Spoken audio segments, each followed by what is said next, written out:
Hello, everyone, and welcome to another episode of Gay Men Going Deeper. This is a podcast series where we talk about personal development, mental health, and sexuality.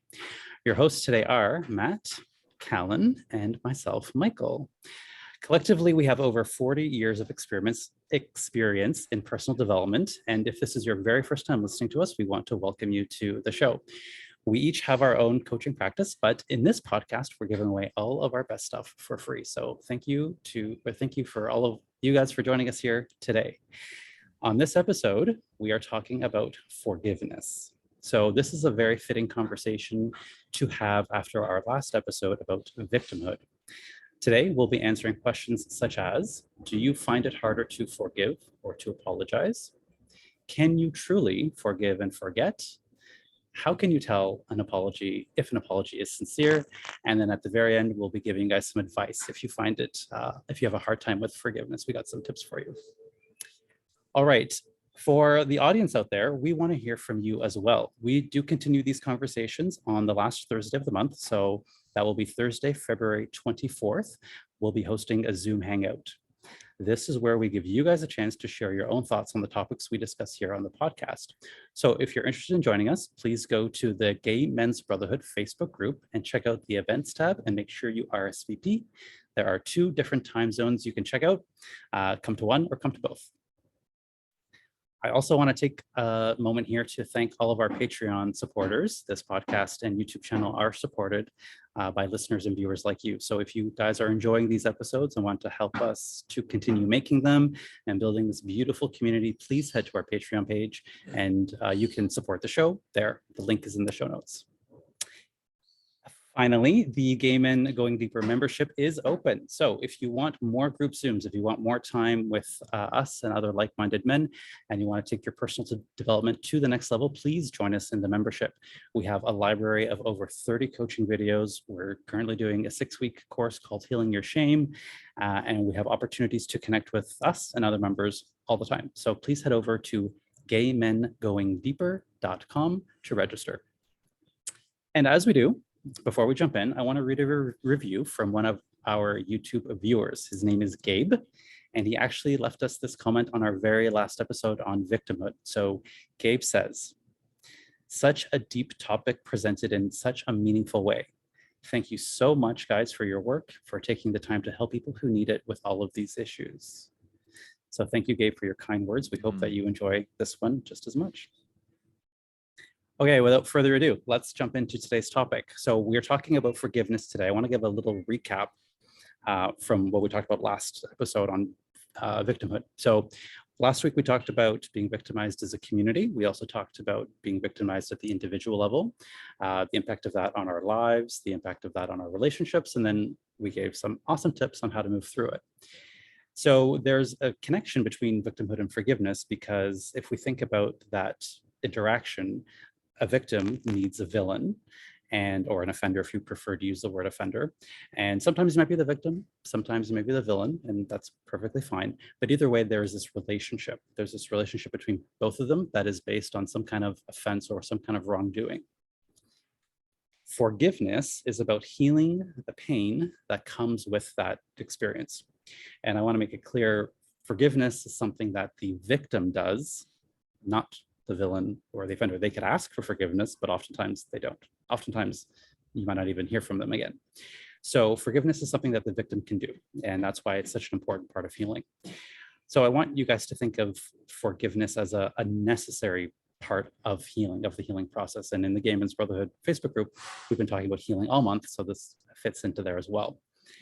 When you truly forgive someone, you're really taking your power back from being victimized. So when you're in a victim state, you've been disempowered.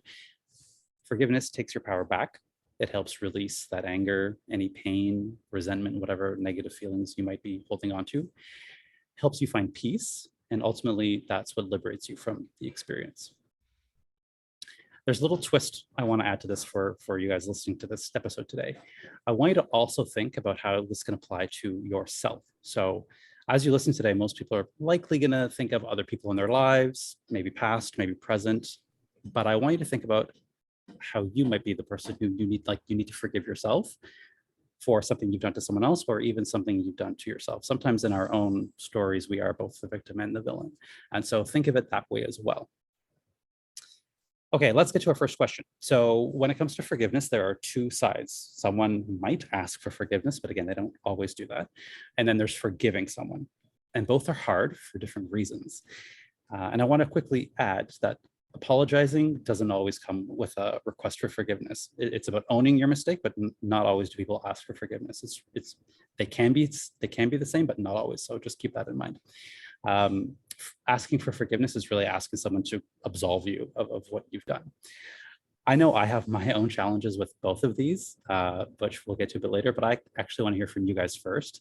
And today, I think the order I want to do is we'll start with Matt. Now, for this one, guys, if you have a hard time with both of them, feel free to share what you find hard about each of them. So first question, do you find it harder to forgive or to apologize, and why? Let me see.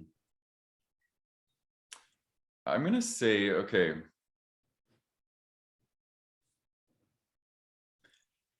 I think it depends. It totally depends on my mood. If I'm in a good mood, I can forgive. And then I notice what my pattern has been in the past is when I'm in a good mood, I forgive and I kind of move into the relationship. And then when I'm in a bad mood, I'm like not over it, right? And I think that's what I said last time. That's the difference between thinking forgiveness and feeling forgiveness. The felt sense of forgiveness is like, okay, I've moved on, right? The thinking forgiveness is when I'm in a good mood, I'll forgive you, but when I'm not, I'm going to hold you, I'm going to punish you still. So I think I kind of dance between those two. But I think this is really a play on empathy and humility, really. Like forgiveness, to forgive somebody, for me, it's to connect into my empathy and to look at them through the lens of they were doing the best that they could. They're hurting, so they hurt me. I'm able to use my deep amount of empathy to forgive. And then when it comes to apologizing, for me, that's an act of humility. So I would say, again, they can both be challenging for their different reasons, but I'm going to say for this one, I'll probably say humility right now is a bit more challenging for me to apologize. Because for me, it's like, I've always had this ability to be able to kind of see people's pain, for one, and see their inner child. So someone could be like so angry and yelling at me, and I can literally stop in the moment and enter consciousness and see that they're hurting. I can see their inner child. So for me, forgiveness is a little bit easier. And almost to the point where I think I've let people off the hook for things that maybe I should have held them accountable for, especially in my earlier years. I think now I'm more boundaried and I will hold people accountable. But and then to apologize, for me, yeah, just it's the ego. My ego perceives that as defeat, right? Like that I have to admit that I'm wrong. And I think for my ego, it doesn't like that. He doesn't like that. It's so yeah, definitely apologizing is probably more challenging for me. Yeah. What about you, Calan? This is an interesting one because I got some stuff to say about both of them. I do have to say, for me, apologizing when I know and I can see that I'm clearly wrong, or I said something clearly wrong, or I said something that's out of alignment for myself, I know I'm in the wrong. And for me to apologize about that is actually quite easy because I can recognize that within myself and I can own up to that. And I also do my best to apologize without asking for forgiveness, because to me, that's not a true apology. For me, a true apology is me offering my apology without expectation. This is just me apologizing. Here it is. I'm presenting it to you. Take it however you need it or want it. And like, let that be that. Quite often, they will reciprocate and be like, I accept your apology, or we'll dive into deeper conversation and like, it'll be that door opener. But I never go into it being like, okay, I'm going to apologize just so I can get your forgiveness, because that's like a manipulation of an apology. That's not a true apology. And I can usually recognize that when I'm like, shit, I need to own up to this, and I'm pretty good at it. Sometimes not so good when it comes to like family members or those people who really know how to push your buttons like just right. Like it can be really hard. But I've gotten, maybe, I don't know, it developed as I was younger, and I just like realized that if I apologize to people, things just like went away easier, and like it didn't keep like festering away. So I was just like, it was easy for me to apologize because I was like, I guess in a way to make it go away back then, but now I recognize it for something different. But it kind of built that in me of like, just apologize. It's so easy to do. And when you genuinely mean it, it shifts things. So that's on apologizing. Forgiveness for me is a very different thing. I wouldn't say I hold grudges, because I don't. Like there's people who like maybe I've had falling outs with or whatever, and then I see them like on Facebook or I see them around and they still are holding on to something. I'm like, I don't even remember what we were fighting about. Like I'm like, I can really let things go. But depending on how deep the wounding was or what actually happened, I can forgive for my own sake of letting go of the stuff I need to let go of and to move through the energy and process it. But just because I forgive you does not mean I grant you access. So it's like forgiveness given, access denied. So my forgiveness doesn't come along with continued friendship, and it doesn't come along with continued engagement, and it doesn't necessarily come along with all of these things.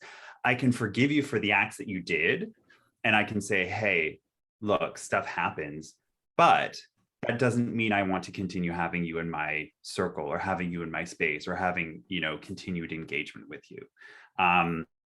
Not always, of course, there's like stupid things that happen that you're like, yeah, no problem. Or like, yeah, I forgive you, or like whatever.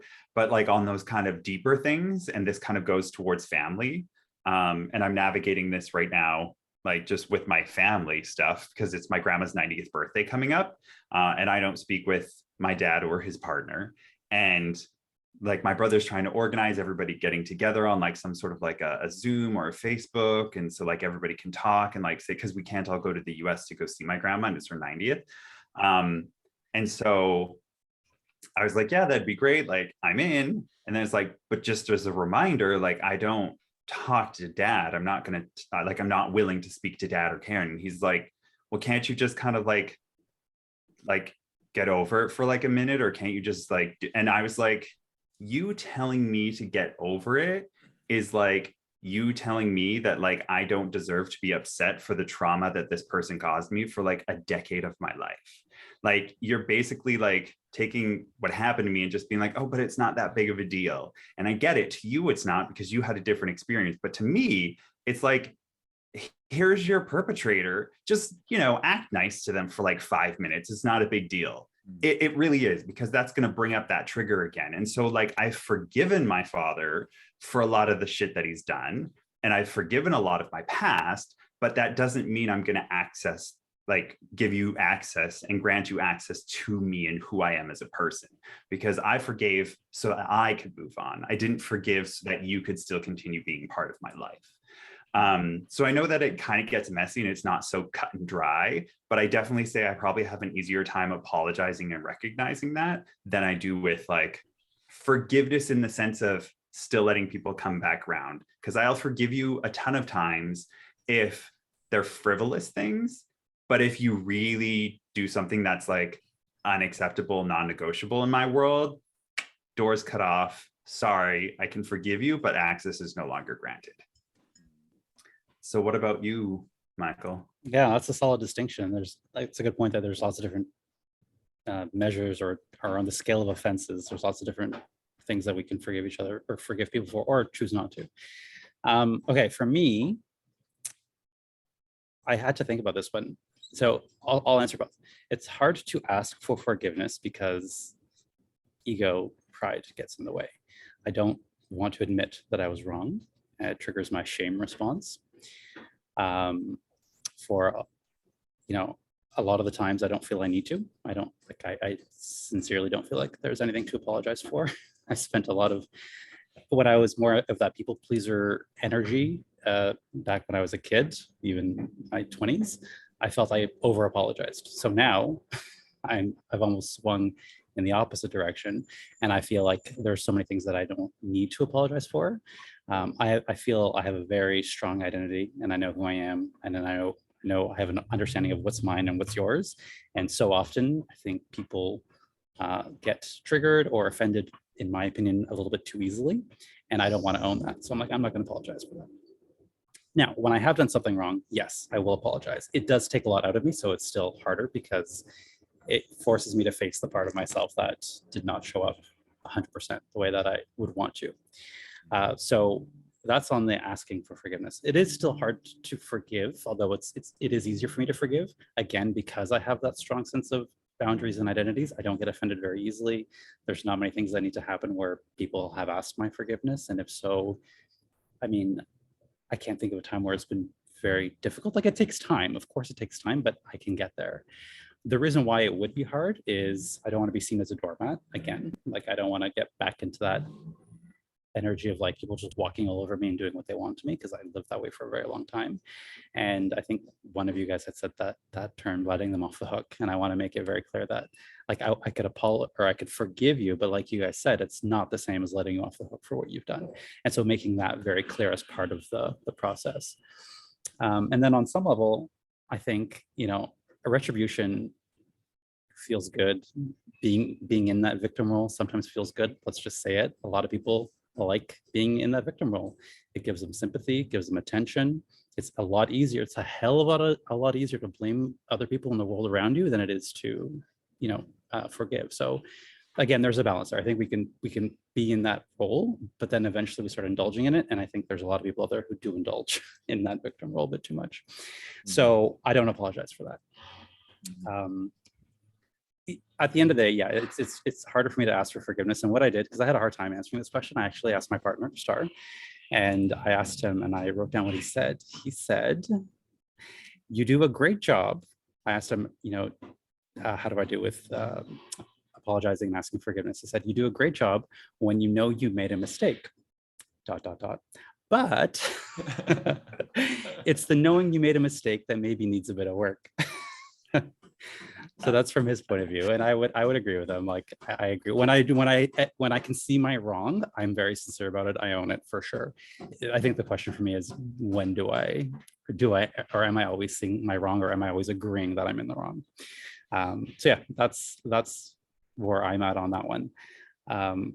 When it comes to forgiving someone, there's the forgiving and forgetting, which I want to talk about next. So Calan, you talked a little bit about that already. You know, there's that saying that I was brought up with, which is, you know, you have to forgive and forget. That's sort of like what we do.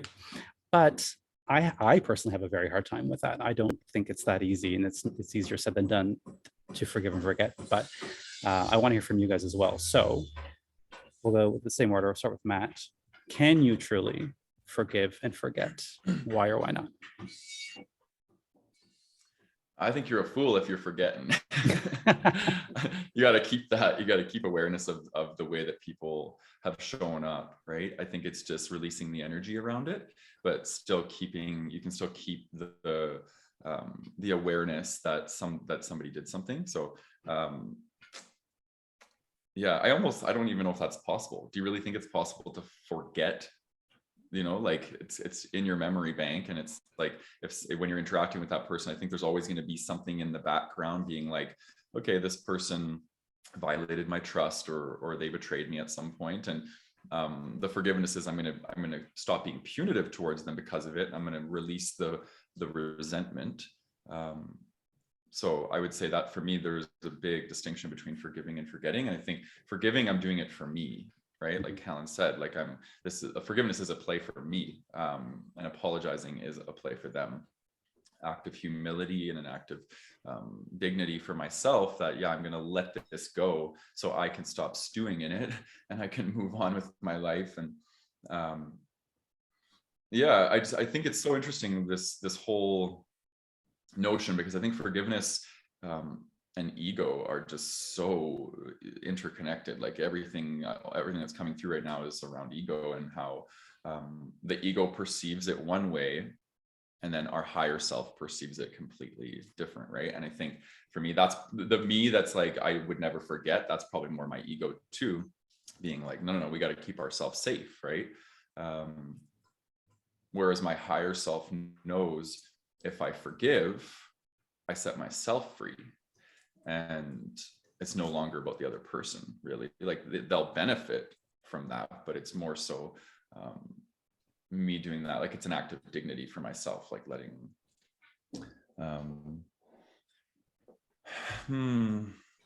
seeing if there's anything else coming through.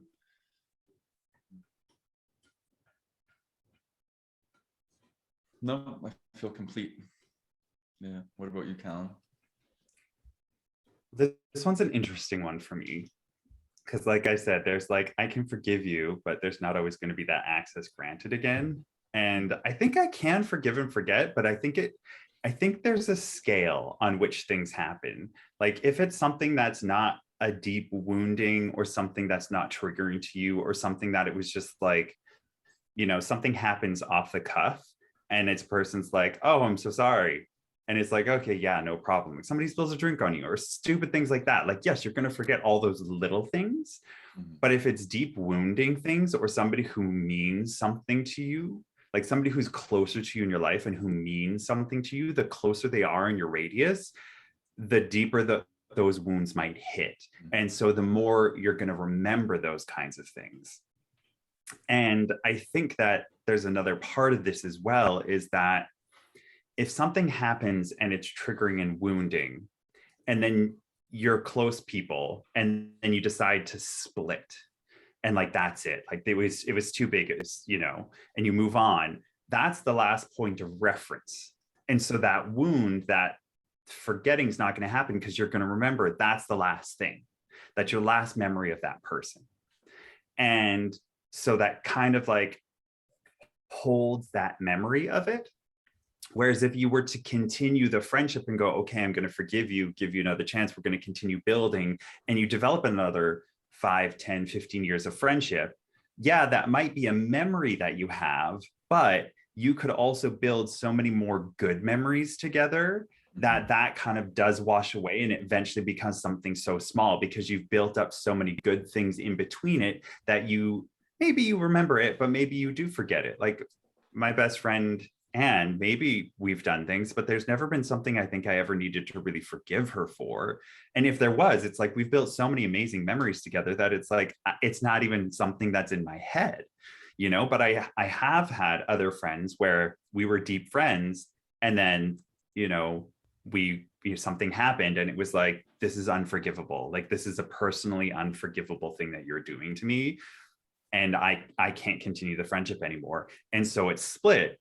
And it's like kind of kept in contact, but it's like, that's the last point of reference in my mind. And it's just like, I've forgiven you for it, but I can no longer continue being a friend with you, because I know that you have that capability of doing that in you. And for me, I can't put myself in that position to get hurt like that again and again and again, because I've seen your behavior and it's not changed. So I think that those kinds of things play into it, is like the distance that you can get from it, whether it's continued to be with that person or whether you're separating from that person, that point of reference. I think that that's really important in regards to like, can you truly forgive and forget, and why not? Like, I think it really depends on the situation, and if you've continued a friendship, or if you continued being together, or if you've decided to split ways. So for me, there's lots of things that I forget because people have given me a dirty look, and I'm like, aren't we friends? And then like deep in the recesses, I'm like, oh yeah, they got really bitchy about that one thing and I just didn't care. And then I remember, I'm like, okay, well, they must be somebody who holds on to that, whereas I don't. So I've forgotten. But there's other big things, of course, that have happened that I'm like, yeah, no, I'm never going to forget that. Although I have a friend who had a friend who I was best friends with high school for like over a decade.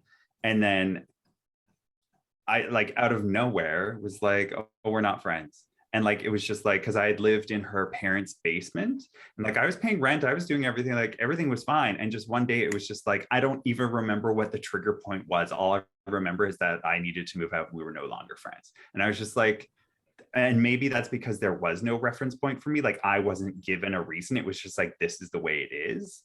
And it was kind of like the rug was pulled out from underneath me. But like I've forgotten that, because I'm like, well, I honestly don't even remember what it is. All I know is that we're no longer friends and they're not a great person.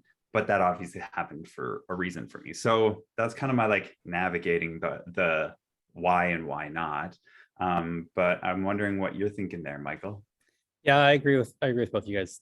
There's no, well, not that there's no, can we really forget? Like it's not about holding a grudge. I think like I will remember something, but I won't necessarily hold on to the pain from that. But I don't think I want to forget, because like there's value in remembering, oh hey, there's this event, even though it was painful, that happened to me. I want to remember what I learned from it. I want to remember perhaps I needed to set a clearer boundary. Perhaps I was over trusting, who knows, but I don't know if I really want to forget anyway. So that saying forgive and forget never really sat well with me. So I'm happy to hear you guys feel the same way. The pain of a gross misconduct, like if someone who was in your circle, who, like, let's say a partner, a parent, that can take a very long time, I think, to even forgive. And I would even offer sometimes you don't want to forgive. There are, for some people, offenses for which are unforgivable, and that might be years and a lot of therapy before you even get to the point, if you get to that point.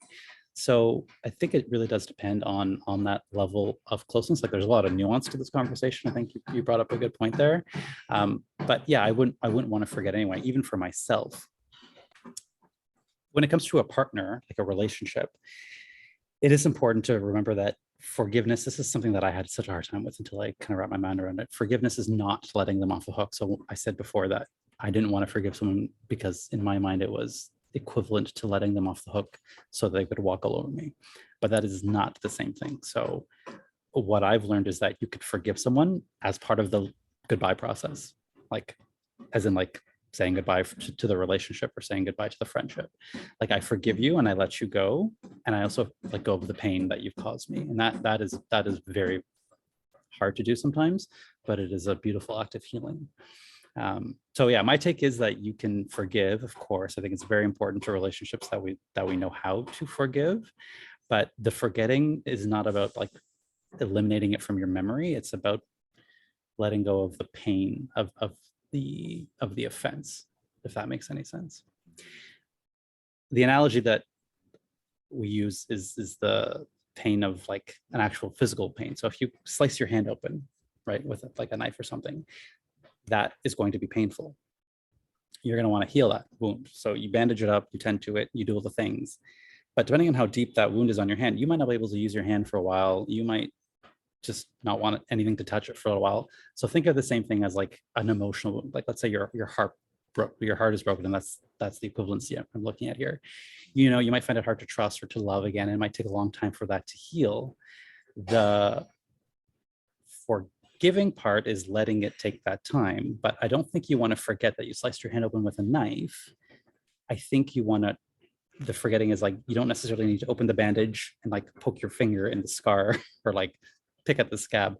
That to me is what the forgetting is. So when I say forget, it's like, don't keep going back and reliving the pain unless it's as a means of healing. Like you don't want to relive it just for the sake of indulging in it or reliving it. You want to tend to it like a wound, but not constantly be going in and making it worse. So that's, I like to draw the analogy between emotional and physical because they are very much the same.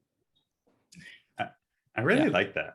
I just want to say I really like that analogy because it was like I was imagining this like slice, and then the more you pick at it, the more it's going to turn into a scar that's going to be, nastier to look at, and it's going to be more of a reminder. But the more that you just kind of let it do its thing and like let it breathe and let it heal, it's still going to be there. It's still going to be a scar, but it's not going to be as deeper as like remember. Like you're not going to remind it. Yeah, that's a good one. I think we do that with our hearts, right? People who get heartbroken, like I think you need to give your time for the heartbreak to heal. Like people just want to jump back out there and be like, no, it doesn't matter, I'm over it, and I'm gonna get on and, you know, go be with somebody else, and I'll, you know, and that energy. I'm like, no, let it hurt.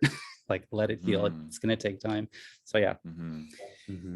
All right, let's pivot it now and look at the other side of it. So let's say you're the one who's wronged someone, and we've all done it. And I would say, in my experience, I usually do this to the people that I love the most. Unfortunately, that's my experience. Is I hurt the people I love the most, and it sucks. So it's very important for those relationships that you know how to ask for forgiveness, and that you can apologize as well. It heals your own guilt, at least for me, and it helps hopefully, you know, take ownership of what you've done and repair the relationship if that's what both people want to do. But apologizing does not come naturally for a lot of people. I'm going to say especially men. And for the longest time, I don't know if my best friend's listening to this, but my apology, we would always make fun of me because my apology sounded like this: I'm sorry you feel that way. And that was the only time you'd hear the words "I'm sorry" come out of my mouth. Is I'm sorry you feel that way. Talk about a slap in the face.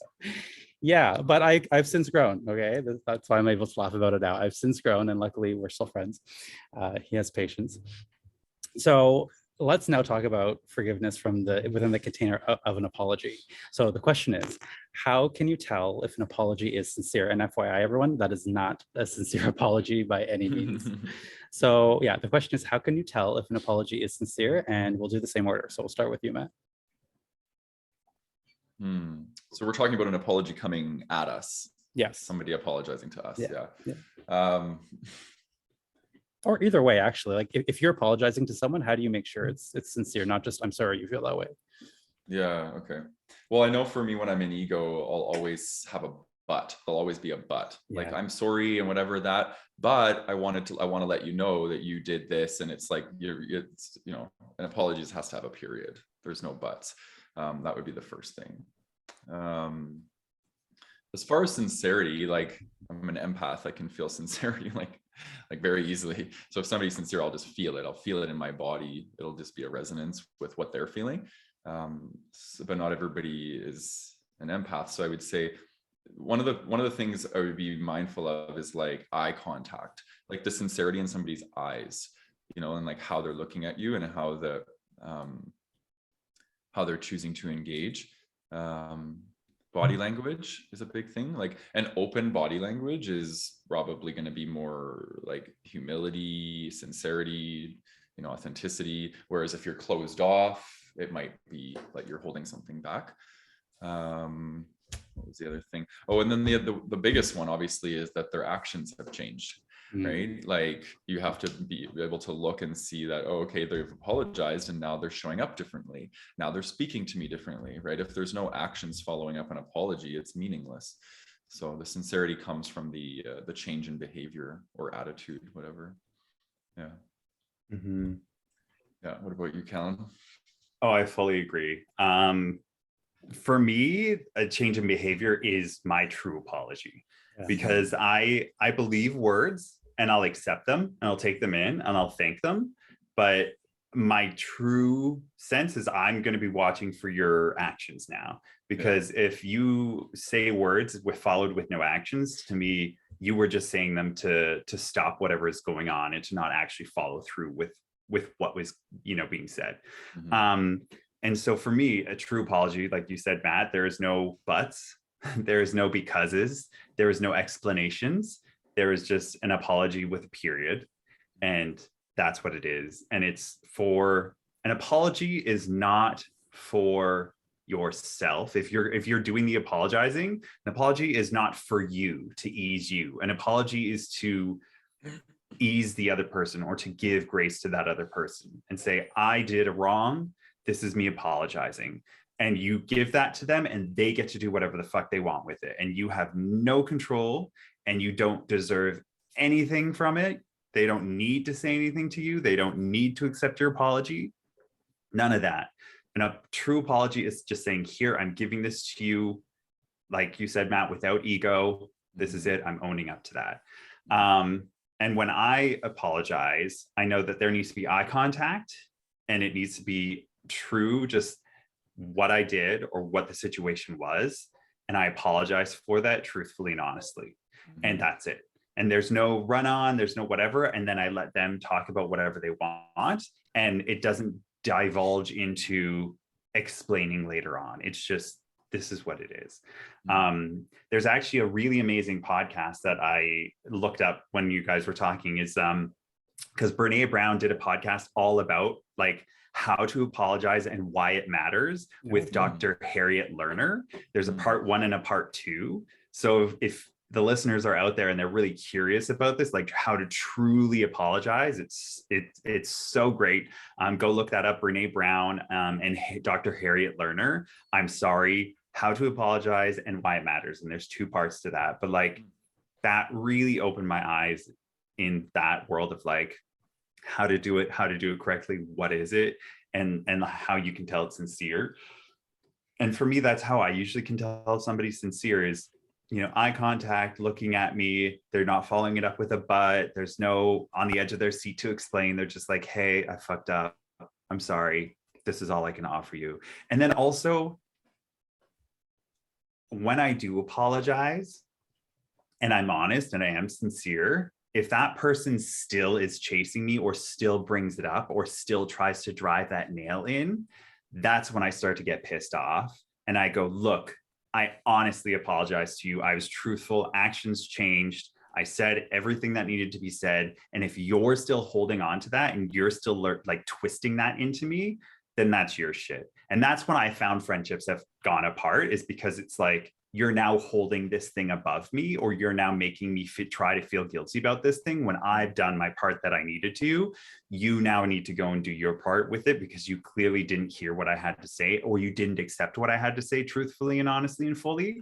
And I can't do anything about that because there's 2 parts to this. It takes that other person to also recognize that and see it and to process it and to do their own work with accepting the apology. It's not just, oh, they apologize, because this happens a lot, especially in like marriages or like deep friendships and things where it's just like, it's all apologies until that one thing comes up and then they drive that nail in again. It's like, are you ever going to let that go? And it's like, if you want to continue your relationship, yeah, you're going to have to learn how to do the fucking work around it and to not let it go, but to truly and deeply recognize that there was a true apology, or talk about the fact that there wasn't a true apology and do the work around it. And I think that takes both people in the situation, whatever side you're on. So yeah, that's my 2 cents about sincere apologies. Yeah. What about you, Michael? I think it does take time. And I like how we're in this podcast talking about like who's responsible for what piece. I think that's really important. I think a lot of people don't really understand, you know, who the apology is for, who the forgiveness is for. Forgiveness is, again, for yourself if you're the one forgiving, because it ultimately helps you heal your own emotional wounds. Apologies are a little bit different, but I think these are all really solid examples. For me, I could tell if someone is apologizing to me. I would say similar to Matt, I just kind of feel it. I just kind of trust my intuition on whether it's true. Of course, I think the most important thing is actions do need to change. Like if someone's apologizing for the same thing over and over and over again, then we've got a bigger problem at hand. And I think those kinds of apologies are just meant to like gloss over, like, hey, yeah, sorry about that, like that kind of energy, which not cool. Like especially if it's from a friend, a loved one, relationship, that kind of thing. I would say a good apology to me when someone has apologized to me, it just feels good. Like it feels like healing. I don't know how to describe that. It feels like, okay, we're getting somewhere, we're moving, we're repairing. Like I don't know how to describe it in words right now, but I can tell it just feels good. Like I feel closer to them almost, even though we might be on opposite sides. I feel slightly ever closer during that apology. When it comes to apologizing, as I said, my apologies were very poor in the past. Now, same thing. When I apologize, let's say to my partner, it feels good. And that's how I know that it's coming from a place of true, genuine remorse or regret on my part, because I feel like I want to be closer. And part of that repair is me owning what I said or what I did to him. So these days when I apologize, I know I'm being sincere when it feels good to me. It's almost like a relief to me to own it and kind of helps me with absolve me of my own guilt if I did something truly wrong. It's not always quick and dry. It's not always easy. It does take time, and that's something I do want to like reiterate over and over again. Is these things take time? They take time. So a serious offense from someone you trust. No, because then we're talking about trust. Then we're talking about repairing trust, and that is not. You don't just take a pill to suddenly trust somebody again. You know, parents, lovers, friends. These things take time. So that's where I'm at with sincere apologies. I do trust my instinct quite a bit, my intuition rather, and I know when it feels good to me. Yeah. Okay, guys, before we wrap up today, let's leave our audience with some helpful tips. So what advice do you have for anyone out there who has a hard time with anything that we talked about today? Forgiveness, apologizing, all of it. So go ahead, Matt. I got a lot to say on this one. Okay. I've learned a lot on my journey, and I just want to say for people who are listening to this, for sure, go back and listen to the last episode on victimhood, because that's going to give you a lot of stuff on how to move through this. And I would say that's the first tip for me: is you got to go through the victimhood, and the victimhood is essentially a grief period, right? So you need to grieve and heal, so then you have the space inside you to offer forgiveness and to let go of the thing you're holding on to. And I think, oftentimes we hold on to the hurt as the currency. We're getting something from it. And what that is we're getting a need met, right? And we need to find a new way to get the need met. And I think the best way, in my experience, is through communication is the best way to get our needs met, to just practice authentic relating, move into the relationship and say, this is what I'm feeling. This is what hurt me. Be vulnerable, right? Lead with empathy. These are things that I think they're natural instruments that we can use to move towards forgiveness and softening. And I think that's why I keep my relationships in my life like good, and I like open lines of communication. I practice authentic relating, because if there's ever a betrayal, I want to have a solid foundation to be able to move into the relationship and work on it. But if you don't have a foundation with somebody, it's like good luck moving towards forgiveness, because you need to be in connection. Another thing would probably be like offering people grace. Okay, we all have shadow, even though some of ours are buried so deeply inside our psyches. We all have shadow, and it takes certain things that can just trigger somebody into their shadow energy, and they could betray you, they could hurt you, they could say mean things. We all have this as part of our makeup. And I think when we're denying our own shadow and somebody brings their shadow onto us, that's when it becomes even more hurtful, because we're denying ourselves the very energy that they're acting towards us in. So again, like doing shadow work, making peace with the part of you that can betray people. And that's going to also give you empathy and understanding that, people hurt people, not just hurt people hurt people hurt people, because I can't really control what's going to hurt somebody, right? I think so. I could do something, I could just be living my life normally, and I could have forgot to say, maybe respond to a text message to somebody, and they could be super hurt by that, but I didn't know, right? So I just think that we can't really control people's hurt. I think that's why we need to communicate to each other that we are hurt in the first place, because sometimes people don't even know that they've hurt us. And then I would say again, the dualism of this experience, being a Gemini, right? Ego and higher self. That's how I experience this world. I have both, and we need to honor both, because the ego is going to be fussy. It's not going to want to practice this. It's not going to want to let go of its currency. It's going to want to hold on to it because it can maybe get something. It can manipulate the situation down the road. So we got to be mindful of that. We got to honor it. We have to say, okay, what does the ego want right now? Why is the ego so angry? And we need to connect with that energy. And then we also have to have the consciousness to enter higher self and be mindful that our higher self wants love. It just wants connection. It wants to be seen. It wants to be heard. And we got to honor that part of ourselves too. And I just think both of those they need to be equally met.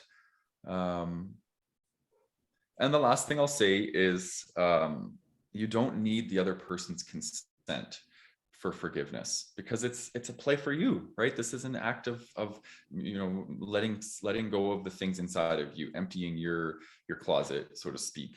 So like you can do, I've forgiven people, and I've done a lot of work in my, especially past relationships, where I didn't need them. I maybe wrote them a letter and didn't send it. So again, like, you don't need to move into the relationship to have forgiveness. It can happen on its own. And that, proof of that is when people pass away, right?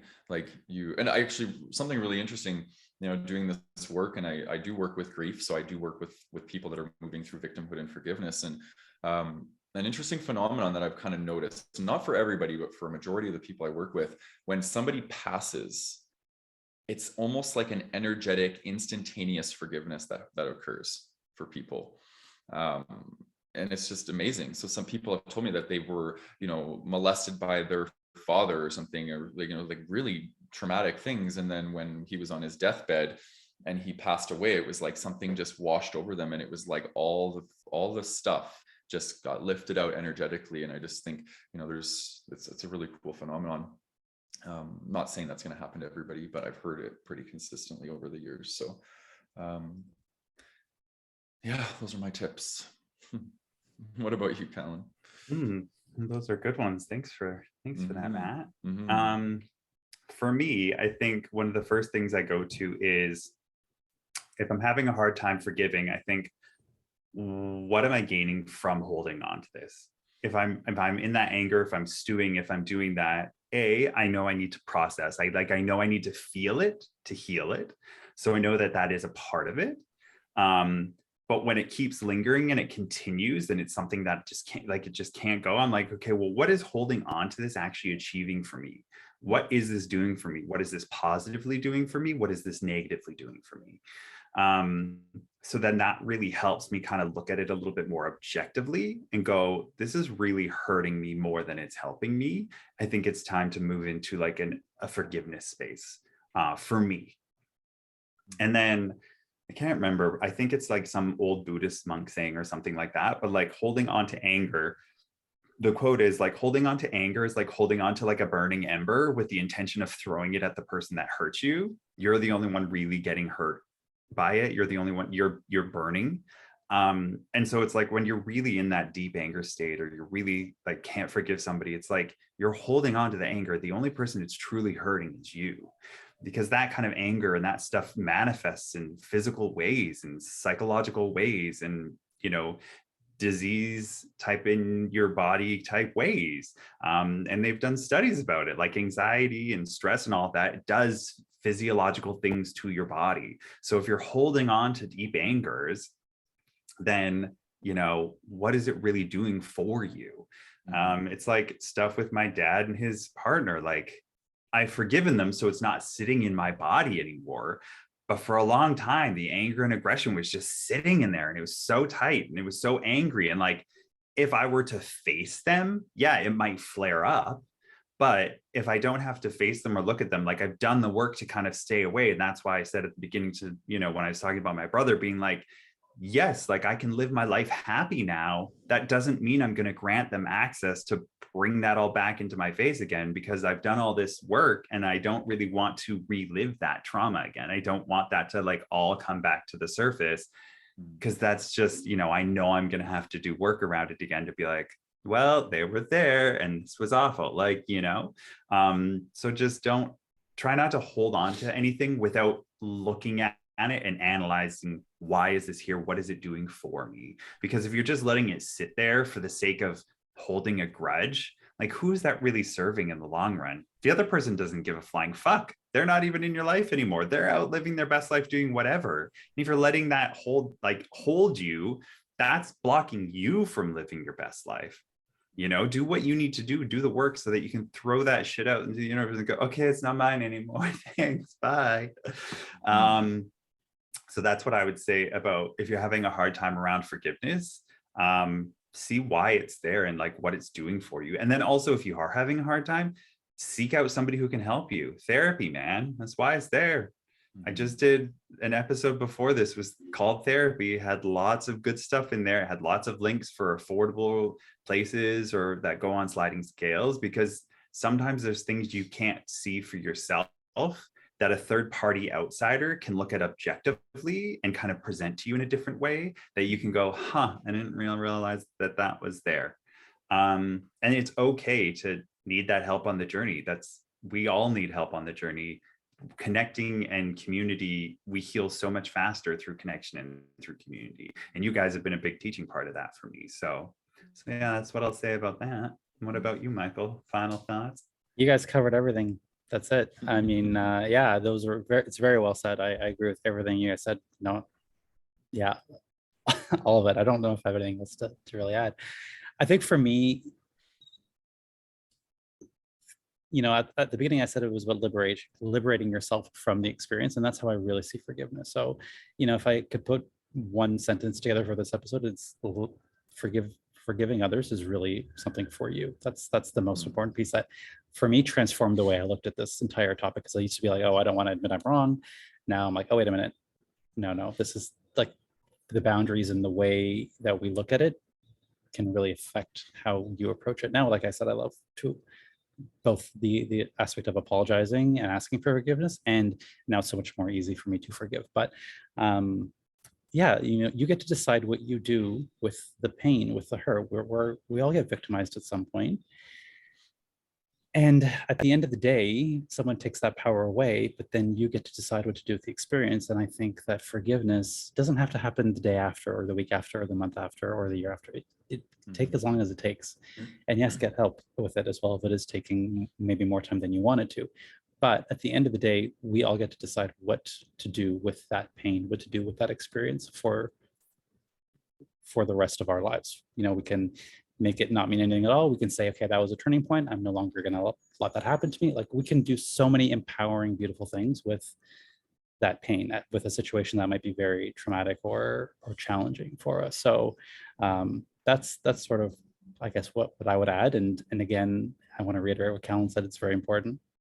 Resentment does not serve you. It does not do anything negative to the other person.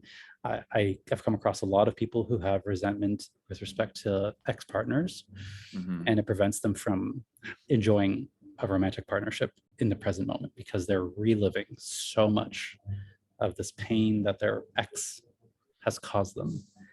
And I think I see that happen too often, and it makes me sad because here is this beautiful, warm-hearted person who's just hurt, and you know, I help them let go of that. But that's how I see it the most in my own coaching, is people holding on to like heartbreak. And so I think forgiveness is a huge part of starting a new relationship and letting someone in. That forgiveness is part of the equation. Okay, guys, any last words before we wrap up? I just want to say, you know, because the point you made about heartbreak, I think it's so important. I think unhealed grief, which I think that this is what we're talking about, unhealed grief, leads to heart closure. And I have personal experience with this, and I also see this a lot in my work. And heart closure, it's basically the defense mechanisms that we build around ourselves, which is resentment, anger, blaming, all the things.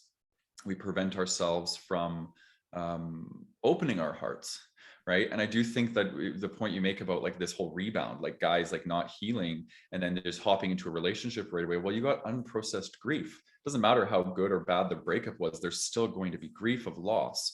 And when we don't move through that, it's an element of forgiveness. But what I think it leads to, an inability to trust going forward. Because if we're leading with this unhealed grief, it's going to be constantly hypervigilance, looking around how other people are going to hurt us in the future.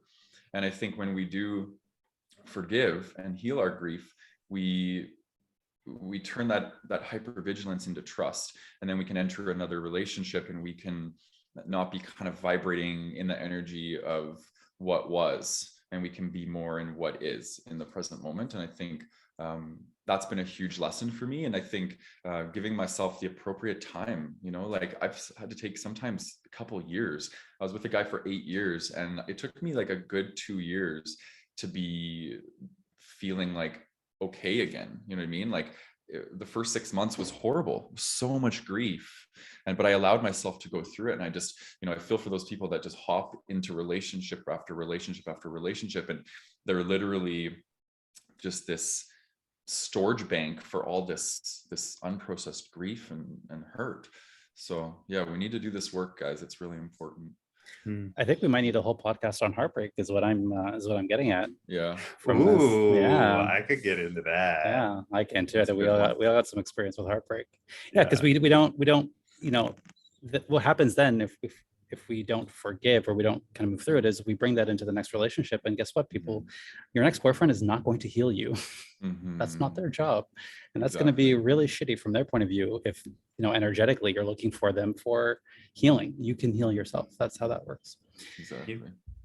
Yeah, you and your therapist or whoever Yes. you ask to help you on that journey, but don't make it your partner's job. Amen, sis. Yeah, they can be an aspect, but Yes. not the whole job. Yeah. And then what happens, of course, is if we do bring that in, then that we're just going to end up reliving that same or elements of that same relationship through the new partner. And then guess what? People are like, I always end up attracting the same people. Yeah. Exactly. I wonder why. Okay, we have to do an episode on this for sure. Okay, sounds good. Okay, guys. So we'll wrap up here on the episode of forgiveness. So thank you, viewers and listeners, for tuning in today. If you like what you heard, please give us a 5-star review on the podcast, whatever podcast provider you're listening to. If you're watching us on YouTube, please go ahead and subscribe if you haven't already, and click on the little bell to get notified each time we release a new episode. If you want to become a patron of the show, please go to our show notes and you can support us that way. And of course, on February the 24th, please join us in the Gay Men's Brotherhood private Facebook community, and we'll be talking about healing on our next Zoom Hangout. So thank you again to the lovely Matt and the lovely Calan for sharing with us your wisdom, and we'll see you guys next time. Bye.